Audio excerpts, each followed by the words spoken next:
Hello everyone, a very warm welcome to concise classes. So student, आज आपका lecture 47 है and today we will talk about future continuous tense.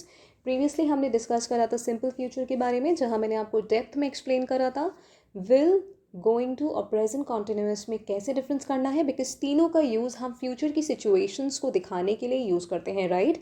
And today we will discuss about future continuous tense. तो आइए start करते हैं। Start करने से पहले स्टूडेंट, हम इसके स्ट्रक्चर के बारे में बात कर लेते हैं। प्रीवियसली आई टोल्ड यू कि इसका स्ट्रक्चर होता है you have a subject, then आप आइदर विल यूज़ करेंगे और shall, okay, then B, then you have verb की fourth form and then you have an object, right? This is the structure whenever you are writing a sentence in future continuous tense, okay? Now verb की fourth form को हम student present participle भी कहते हैं, right. ये मैंने आपको previously भी बताया था प्रेजेंट पार्टिसिपल क्या होता है, ठीक है। प्रेजेंट पार्टिसिपल भी कहते हैं। नाउ ये जो प्रेजेंट पार्टिसिपल है स्टूडेंट, ये जब आप वर्ब की फर्स्ट फॉर्म में आईएनजी लगा देते हैं तो ये बन जाता है प्रेजेंट पार्टिसिपल, जिसे आप वर्ब की फोर्थ फॉर्म भी कहते हैं। जब आप सेंटेंस में प्रेजेंट पार्टिसिपल को एज अ नाउन यूज़ करते हैं तब ये कहलाता है स्टूडेंट जेरेंट, ठीक है। और जब आप प्रेजेंट पार्टिसिपल को सेंटेंस में एज एन एडजेक्टिव या एज एन एडवर्ब यूज़ करते हैं तब आप इसे कहते हैं पार्टिसिपल। और जब यही प्रेजेंट पार्टिसिपल को आप सेंटेंस में विल, शैल यानी कि मॉडल्स के साथ, हेल्पिंग वर्ब्स जिन्हें कहते हैं, या फिर लिंकिंग वर्ब्स के साथ जब आप इन्हें यूज़ करते हैं तब ये कहलाते हैं वर्ब्स, ओके। ये सब मैं आपको बता चुकी हूँ, ओके। नाउ हम बात कर लेते हैं एक बार नॉन फाइनाइट वर्ब्स के बारे में। देखिए नॉन फाइनाइट वर्ब्स कौन सी होती हैं। नॉन फाइनाइट वर्ब्स वो वर्ब्स होती हैं जो सेंटेंस में वर्ब के फॉर्म में होकर भी वर्ब का रोल प्ले नहीं करती हैं, ठीक है। मैंने आपको बताया था जेरेंड के बारे में, ठीक है। जेरेंड क्या है? वर्ब की फोर्थ फॉर्म ही तो जेरेंड है। ये सेंटेंस में वर्ब का काम ना करके किसका काम करती है? नाउन का। तो ये एक नॉन फाइनाइट वर्ब है। देन यू हैव पार्टिसिपल, ठीक है। पार्टिसिपल क्या होता है स्टूडेंट? जब आप वर्ब्स को एज एन एडजेक्टिव या फिर एज एन एडवर्ब यूज़ करते हैं, ठीक है, तो उसे हम पार्टिसिपल कहते हैं। बेसिकली ये वर्ब के फॉर्म में एग्जिस्ट तो करते हैं लेकिन ये वर्ब का रोल प्ले नहीं करते हैं, तो ये कहलाते हैं non finite verbs, okay.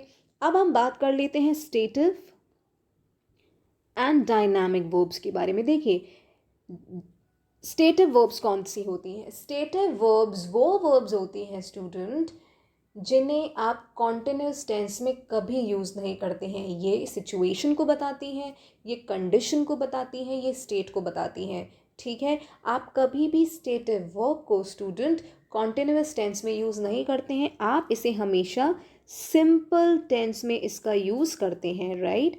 Where as जो डायनामिक वर्ब्स होती हैं जैसे प्ले, रन, ओके, प्ले हो गया, रन हो गया, ईट हो गया, ड्रिंक हो गया, ये जितनी भी वर्ब्स हैं स्टूडेंट जो एक्शन को डिनोट करती हैं वो कहलाती हैं आपकी डायनामिक वर्ब या फिर एक्शन वर्ब्स।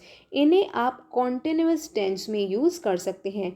अब मैंने आपको ये क्यों रिवाइज कराया? बिकॉज हम बात कर रहे हैं फ्यूचर कॉन्टिन्यूस टेंस के बारे में। फ्यूचर कॉन्टिन्यूस टेंस में स्टूडेंट हम जो भी सेंटेंस में वर्ब यूज़ करेंगे वो आपकी एक्शन वर्ब होगी, बिकॉज कॉन्टिन्यूस टेंस में हम कभी भी स्टेटिव वर्ब का यूज़ नहीं करते हैं। मैंने आपको सेपरेट लेक्चर में बताया है स्टेटिव और डायनामिक वर्ब के बीच का डिफरेंस। आई होप अगर आपने वो सेशन देखा होगा तो आपको कोई भी प्रॉब्लम नहीं होगी, ओके। अब हम बात कर लेते हैं फ्यूचर कॉन्टिन्यूस टेंस आप कौन सी सिचुएशन में यूज़ करते हैं। बहुत सिंपल सा टेंस है, ठीक है, तो ध्यान से समझिएगा। देखिए जब कोई चीज़ फ्यूचर में प्रोग्रेस करने वाली है, ठीक है, जब कोई चीज़ फ्यूचर में प्रोग्रेस करने वाली है या फ्यूचर में प्रोग्रेस करेगी या फ्यूचर में कंटिन्यूएशन में होगी। अब कोई चीज़ कंटिन्यूएशन में होती है तो पहली बात ये वो अनफिनिश्ड होती है। अनफिनिश्ड का मतलब होता है वो कभी भी कंप्लीट नहीं होती है, राइट। अनफिनिश्ड है तो जो भी चीज़ जो फ्यूचर में कंटिन्यू करेगी उसे हम लिखेंगे फ्यूचर कॉन्टिन्यूअस टेंस में। जैसे सपोज करो मैं आपसे बोलूँ कल इसी टाइम मैं स्टेज पर डांस करूँगी, कल इसी टाइम मैं स्टेज पर डांस करूँगी, ठीक है। तो आप कैसे सेंटेंस को लिखोगे? This time tomorrow, this time tomorrow I will be dancing on the stage, ठीक है। कल इसी टाइम मैं स्टेज पर डांस करूँगी, this time tomorrow I will be dancing on the stage. अब आपने देखा हमने विल यूज़ करा बी और वर्ब की फोर्थ फॉर्म यानी कि डांस में जब मैंने आईएनजी लगाया, सो दिस इज डांसिंग, जिसे हम प्रेजेंट पार्टिसिपल कहते हैं।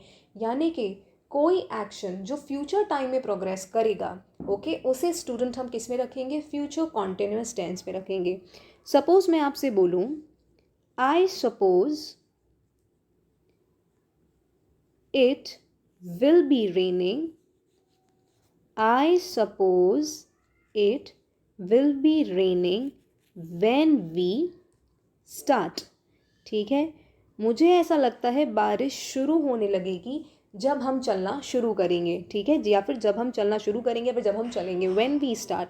ओके, प्रीवियसली मैंने आपको बताया था जितने भी कंडीशनल सेंटेंसेस होते हैं या टाइम क्लॉज होते हैं वो हमेशा आपके प्रेजेंट टेंस में रहते हैं। जैसे व्हेन वी स्टार्ट, ठीक है, ये एक कंडीशन है, मुझे ऐसा लगता है बारिश शुरू होने लगेगी कब, जब हम चलना शुरू करेंगे, तो ये एक टाइम क्लॉज है, राइट। तो जो भी सेंटेंसेस स्टूडेंट टाइम क्लॉज में होते हैं वो कभी भी फ्यूचर टेंस में एग्जिस्ट नहीं करते हैं। ऐसा क्यों? बिकॉज मैंने आपको कल भी बताया था कि फ्यूचर टेंस वैसे एग्जिस्ट नहीं करता है। ठीक है, फ्यूचर टेंस वैसे एग्जिस्ट नहीं करता है क्योंकि फ्यूचर में क्या होने वाला है वो आपको कोई नहीं बता सकता।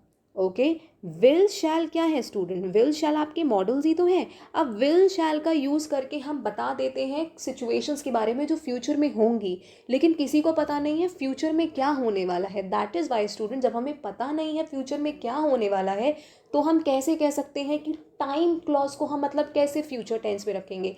दैट इज़ वाई स्टूडेंट, हम कभी भी टाइम क्लॉज को फ्यूचर टेंस में नहीं रखते हैं। हमेशा याद रखिए हम इसे प्रेजेंट टेंस में रखेंगे। ठीक है, when we start I suppose it will be raining, मुझे ऐसा लगता है बारिश शुरू होने लगेगी जब हम स्टार्ट करेंगे।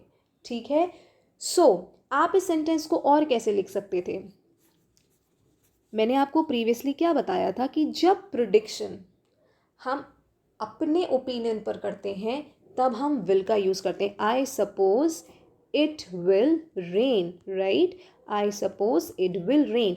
तो सेंटेंस को आप दोनों तरह से लिख सकते हैं, फ्यूचर कॉन्टिन्यूस का यूज़ करके भी स्टूडेंट, या फिर सिंपल फ्यूचर का यूज़ करके भी आप इस पर्टिकुलर सेंटेंस को लिख सकते हैं। लेकिन जो आपका मेन टाइम क्लॉज है वो आपका प्रेजेंट टेंस में ही रहेगा, जो आपने सिंपल प्रेजेंट में लिखा है। ध्यान रख लीजिएगा, जो टाइम क्लॉज होंगे वो कभी भी आपके फ्यूचर टेंस में एग्जिस्ट नहीं करेंगे। Okay student, I suppose it will be raining या फिर I suppose it will rain when we start, मुझे ऐसा लगता है बारिश होगी जब हम स्टार्ट करेंगे, मुझे ऐसा लगता है बारिश हो जाएगी, ठीक है, जब हम स्टार्ट करेंगे। ठीक है, तो आप दोनों तरह से सेंटेंस को रख सकते हैं। ओके, नेक्स्ट हम एक और एग्जाम्पल की बात करते हैं। सपोज मैं आपसे बोलूँ दिस टाइम टुमारो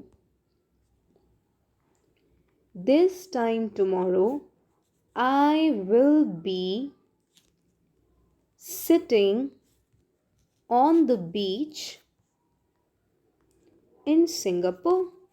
ठीक है, कल इसी टाइम मैं सिंगापुर के बीच पर बैठा होऊंगा, कल इसी टाइम मैं सिंगापुर के बीच पर बैठा होऊंगा। तो स्टूडेंट ये एक फ्यूचर का सेंटेंस है कि कल इसी टाइम मैं सिंगापुर के बीच पर बैठा होऊंगा। तो इस सेंटेंस को हमने किस में रखा, फ्यूचर कॉन्टिन्यूअस में। ओके, आई होप आपको क्लैरिटी मिली होगी। नेक्स्ट स्टूडेंट, कुछ ऐसे एक्शंस जो प्लान्ड हैं, ठीक है, क्या है, जो प्लान्ड है, ठीक है, उन्हें भी आप फ्यूचर कॉन्टिन्यूअस टेंस में रख सकते हैं। जैसे he will be meeting us next week. अब ये आपका एक प्लान्ड एक्शन है कि वो अगले हफ्ते हमसे मिलेगा। ठीक है, वो अगले हफ्ते हमसे मिलेगा, he will be meeting us next week. Okay, तो ये आपका एक प्लान्ड एक्शन है। ओके, आप इस सेंटेंस को और कैसे लिख सकते थे? आप इस सेंटेंस को ऐसे भी लिख सकते थे, he is meeting us next week, क्योंकि फ्यूचर का अरेंजमेंट हो चुका है। ठीक है, नियर फ्यूचर में कोई चीज़ होने वाली है, तो चाहे आप इसे फ्यूचर कॉन्टिन्यूअस में रखो, चाहे आप इसे प्रेजेंट कॉन्टिन्यूअस में रखो, या आप इसे ऐसे बोलो he is going to meet us next week, यानी कि गोइंग टू का यूज़ करके आप इस सेंटेंस को बोलो, तीनों में ही स्टूडेंट हम फ्यूचर को दर्शा रहे हैं, ठीक है, कि फ्यूचर में कोई काम होने वाला है उसे हम दर्शा रहे हैं। तो स्टूडेंट हम चाहे तो फ्यूचर कॉन्टिन्यूस में रख सकते हैं, हम चाहे तो प्रेजेंट कॉन्टिन्यूस में रख सकते हैं, हम चाहे तो गोइंग टू में भी रख सकते हैं। कहने का मतलब है प्लान्ड एक्शंस को भी आप स्टूडेंट फ्यूचर कॉन्टिन्यूस में दर्शा सकते हैं, ठीक है। नेक्स्ट देखिए, अगर मैं आपसे बोलूँ I will be staying hair till Sunday. I will be staying here till Sunday. मैं संडे तक रुकूंगा, ठीक है, मैं संडे तक यहाँ रुकूंगा। I will be staying here till Sunday, ठीक है ना। तो ये भी एक स्टूडेंट आपका प्लान एक्शन है कि उसने डिसाइड कर लिया है कि वो संडे तक यहीं रुकेगा। तो चाहे आप प्लान एक्शंस प्रेजेंट कॉन्टिन्यूस में रखें, आप ऐसे भी बोल सकते थे I am going to stay here till Sunday, ठीक है, या फिर I am staying here till Sunday, आप इसे प्रेजेंट कॉन्टिन्यूस में भी रख सकते थे, गोइंग टू में भी, या फ्यूचर कॉन्टिन्यूस में भी। क्योंकि स्टूडेंट मैंने आपको प्रीवियसली बताया था प्लान्ड एक्शंस को आप प्रेजेंट कॉन्टिन्यूस में भी रख सकते हैं और गोइंग टू स्ट्रक्चर में भी रख सकते हैं, ठीक है। लेकिन जो नियर फ्यूचर वाले हैं ना, जो नियर फ्यूचर वाले हैं उनमें आप ज़्यादातर प्रेजेंट कॉन्टिन्यूस ही यूज़ करिए।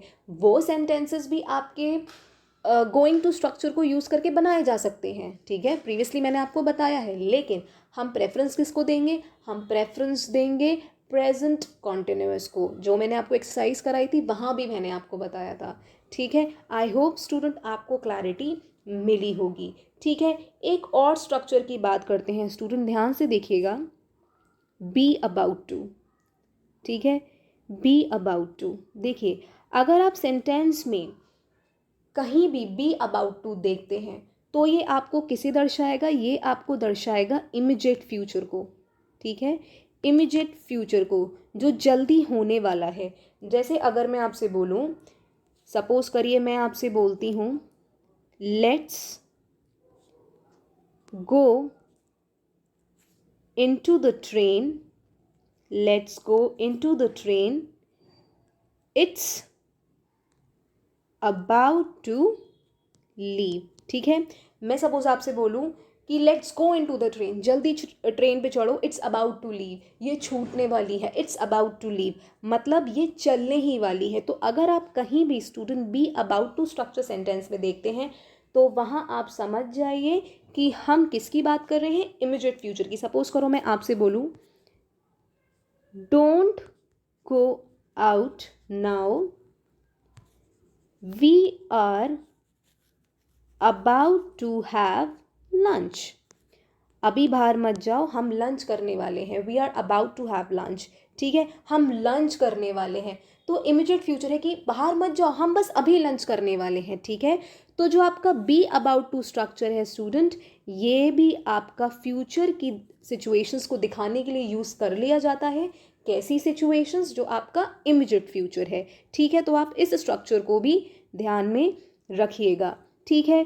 एक और चीज़ स्टूडेंट, एक और स्ट्रक्चर होता है जिसे हम कहते हैं B2, और साथ में आपकी वर्ब की आती है बेस फॉर्म, ठीक है। बी के साथ आप कह सकते हैं जब आपका इन्फिनेटिव यूज़ होता है, टू प्लस वर्ब की फर्स्ट फॉर्म जो यूज़ होती है, ये किसे दिखाने के लिए यूज़ होता है, या तो प्लान्स या फिर स्टूडेंट अरेंजमेंट्स, या तो प्लान्स या तो फिर अरेंजमेंट्स। देखिए इंग्लिश में स्टूडेंट हम कितने भी स्ट्रक्चर अपनी बात को कहने के लिए यूज़ कर सकते हैं।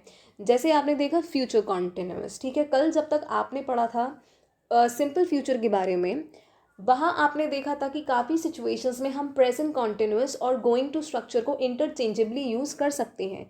लेकिन आज आपने देखा कि हम फ्यूचर कॉन्टिन्यूअस का यूज़ भी फ्यूचर की प्लान्स को, अरेंजमेंट्स को दिखाने के लिए यूज़ कर सकते हैं। तो एक और फॉर्म है जब आप बी के साथ, बी वर्ब के साथ इन्फिनेटिव का यूज़ करते हो तो उसमें भी हम प्लान और अरेंजमेंट्स का यूज़ कर सकते हैं। तो अगर आप कहीं पे ऐसे स्ट्रक्चर्स भी देखते हो तो ये मत समझना कि ये प्लान को दर्शा रहा है, अरेंजमेंट को दर्शा रहा है, तो ये हमेशा आपका प्रेजेंट कॉन्टिन्यूस में ही होना चाहिए, या फिर इसमें गोइंग टू ही आना चाहिए, इसमें आपका फ्यूचर कॉन्टिन्यूस ही आना चाहिए, ऐसा नहीं है, ठीक है। इंग्लिश में हम अपनी बात कई तरह से कह सकते हैं, ठीक है, कई तरह के स्ट्रक्चर से कह सकते हैं। जैसे सपोज करो ईडियम एंड फ्रेजेस है, ठीक है, ईडियम एंड फ्रेजेस में स्टूडेंट हम ईडियम का यूज़ करके भी अपनी बात को कह सकते हैं, किसी मुहावरे का यूज़ करके भी, या फिर उस बात को हम सीधा सीधा भी कह सकते हैं। जैसे आप वोकैबलरी की बात करो, ठीक है, वोकैबलरी में स्टूडेंट हम कह सकते हैं कि इन दोनों ने फाइट की, ठीक है, इन दोनों ने फाइट की। अब फाइट की जगह हम ब्रॉल वर्ड का भी यूज़ कर सकते हैं, ठीक है, ब्रॉल वर्ड का भी यूज़ कर सकते हैं। अब कोई मुंह से बोल के लड़ाई करता है तो हम उसे वर्बल डिस्प्यूट कहते हैं, लेकिन हम चाहें तो उसे ऑल्टरकेशन भी कह सकते हैं, ठीक है, या फिर हम उसे क्वारल भी कह सकते हैं। तो स्टूडेंट इंग्लिश में हम सेंटेंसेस के स्ट्रक्चर कई तरह से बना सकते हैं, ठीक है। पॉइंट ये है कि हर सेंटेंस के स्ट्रक्चर को आप लोग समझो, रटो मत, समझो। समझोगे ना तो आप आराम से एरर आइडेंटिफाई कर पाओगे। अब कई स्टूडेंट्स क्या करेंगे, अगर उन्हें B2 स्ट्रक्चर का पता ही नहीं है तो वो ये सोचेंगे कि let's go into the train, it's about to leave, वो स्ट्रक्चर को गलत मान सकते हैं, ठीक है। हो सकता है जिन्हें स्पोकन में सही लगे वो सोचे कि हाँ ये सही है, लेकिन समझो तो सही कि अगर बी अबाउट टू का यूज़ किसी सेंटेंस में हो रहा है तो वो दिखा किसे रहा है, वो फ्यूचर को ही दिखा रहा है, लेकिन जो इमिजिएट फ्यूचर है, जो बस अब होने ही वाला है कोई एक्शन फ्यूचर में, उसे दर्शा रहा है, ठीक है। नेक्स्ट देखिए, जैसे मैं आपसे बोलूं the prime minister is to visit America next month, ठीक है, the prime minister is to visit America next month. अब आपने देखिए हमने यहाँ पे किसका यूज़ करा, इज टू विजिट का, यानी कि हमने बी वर्ब का यूज़ करा, साथ में हमने टू प्लस वर्ब की फर्स्ट फॉर्म यानी कि इन्फिनेटिव का यूज़ करा, और इसके द्वारा हमने क्या दर्शाया, एक ऑफिशियल प्लान या फिर एक ऑफिशियल अरेंजमेंट, ठीक है। ध्यान रखिएगा कौन सा प्लान अरेंजमेंट, जो आपका ऑफिशियल है, ठीक है, ऑफिशियल। ऑफिशियल का मतलब क्या होता है, जो फॉर्मल प्लान और अरेंजमेंट है, ठीक है, जो फॉर्मल प्लान ऑफ अरेंजमेंट है उसमें आप इज टू का यूज़ करते हैं, the prime minister is to visit America next month, ठीक है। क्यों, क्योंकि ये आपका एक ऑफिशियल अरेंजमेंट है। तो ऑफिशियल प्लान को और ऑफिशियल अरेंजमेंट को दिखाने के लिए स्टूडेंट आप किसका यूज़ करते हैं, be plus to plus verb one का। आप सपोज करें एक और सेंटेंस ले लें, the conference is to discuss nuclear test, ठीक है, the conference is to discuss nuclear test. ये जो कॉन्फ्रेंस है ये न्यूक्लियर टेस्ट को डिस्कस करेगी, ठीक है, न्यूक्लियर टेस्ट को डिस्कस करेगी। अब ये भी आपका एक ऑफिशियल प्लान है, एक ऑफिशियल अरेंजमेंट है, ठीक है। हमने प्लान कर लिया है कि ये जो पर्टिकुलर कॉन्फ्रेंस है ये न्यूक्लियर टेस्ट को डिस्कस करेगी, तो हमने किसका यूज़ करा, हमने स्टूडेंट बी वर्ब का, साथ में एक इन्फिनेटिव का यूज़ करा कि is to discuss, okay. Writing को माइंड मत करिएगा, सिर्फ भावनाओं को समझिएगा, okay, is to discuss, okay. I hope student आज का सेशन आपको अच्छी तरह से समझ में आया होगा। फ्यूचर कॉन्टिन्यूस ज़्यादा बड़ा नहीं है, साथ में मैंने आपको दो स्ट्रक्चर बताए, कौन कौन से, एक बताया मैंने आपको बी अबाउट टू जो किसको दिखाता है, इमीडिएट फ्यूचर को, और एक मैंने आपको बताया स्टूडेंट बी के साथ टू प्लस वर्ब वन जो किसे दिखाता है, जो ऑफिशियल अरेंजमेंट है, ऑफिशियल प्लान्स हैं, ठीक है, जो उन्हें दर्शाता है। So that's all in today session people. Hope आपको आज का सेशन पसंद आया होगा। अगर सेशन पसंद आया हो वीडियो को लाइक करिएगा, चैनल को सब्सक्राइब करिएगा और ज़्यादा से ज़्यादा शेयर करिएगा। Thank you so much.